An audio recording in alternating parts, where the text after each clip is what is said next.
Hi guys, ito na naman si Dolan, nagbabalik. May gagawin tayo ngayon si Tatay Digong. Para sa akin guys, isa to sa pinakamagaling na presidente ng bansang Pilipinas.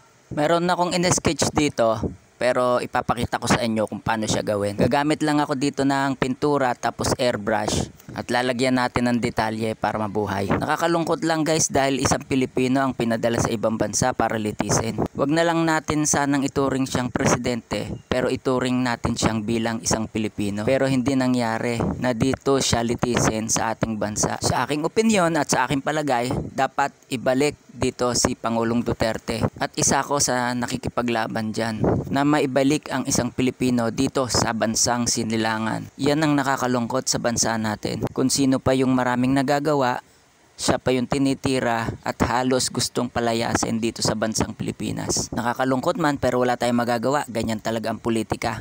Masyadong marumi. At darating ang araw, isa ko sa umaasa na sana mabago ang bansang Pilipinas at magkaroon ng pagkakaisa, walang away na namamagitan sa magkabilang panig at grupo. At kung sino man ang makakagawa nun bilang isang presidente, talagang sasaluduhan namin.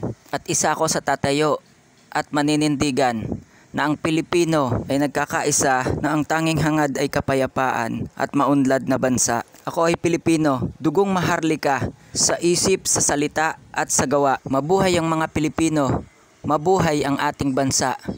God save the Philippines. Ayan nga guys, tatapusin na lang natin.